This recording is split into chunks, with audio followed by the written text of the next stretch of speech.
allaha u naxariistay yaasiin cali sane oo ahaa wada mooto bajaaj ayaa u geeriyooday xabad uu ku dhuftay eedeysana mahad xuseen shiidow oo ka tirsan ciidamada booliska degmada beledweyne ee gobolka hiiraan 27 bishii 8 ee sanadkan. dhimashada yaasiin cali sane ayaa sababtay isku dhacyo u abaabulan qaab qabiil taasi oo sii murjisay xaaladda waxayna dhalisay dhimashada 4 kale iyo 2 dhaawac ah.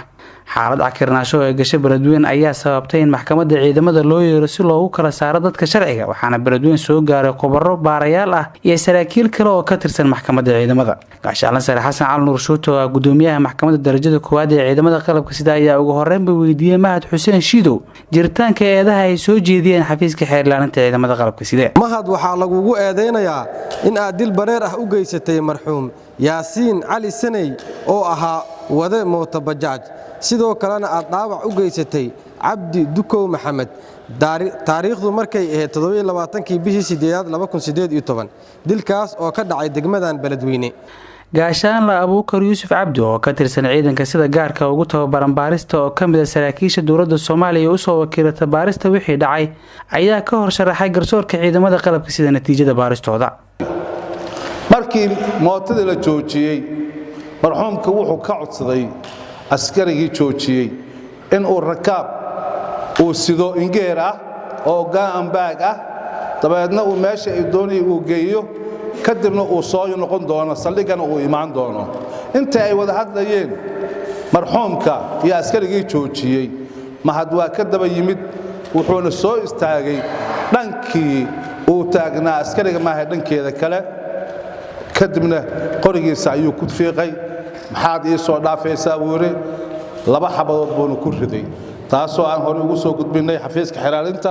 gumacyadii cadeyn marag muujinta ahaa ee ka dhacay qoriga eedeysanaha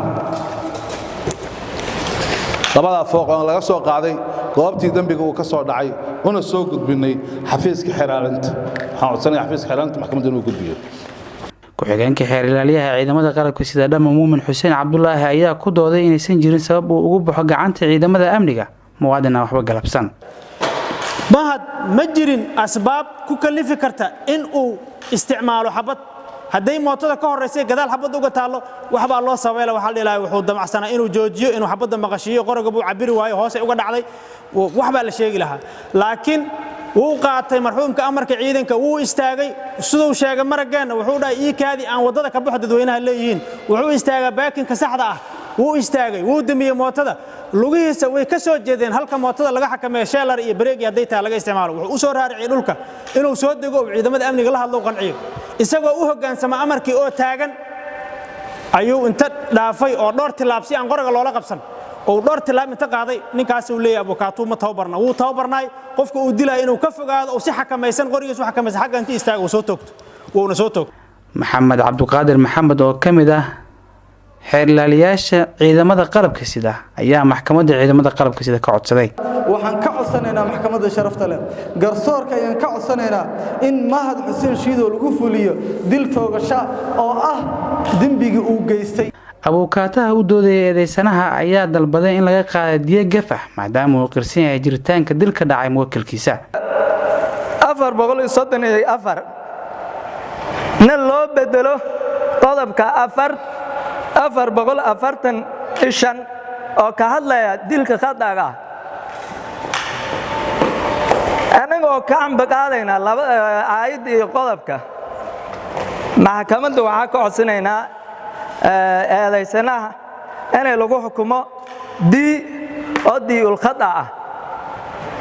dhanka kale 6 eedeysano oo midmaqanayaha ayaa ayana la soo taagay maxkamadda waxaana wax laga weydiiyay jiritaanka weerar ay u abaabuleen qaab qabiil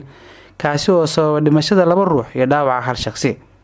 qaybaha kala duwan ee bulshada oo fadhiga maxkamadda ka qayb galayay saraakiisha amniga iyo odayaasha waxgaradka ee goobjooga u ahaa dhacdooyinkaasi ayay maxkamadda dhageysatay waxaana dhammaan dhinacyada ka qayb galaya dacwadda lagu wargeliyay go'aanka maxkamadda dib laga soo saari doono.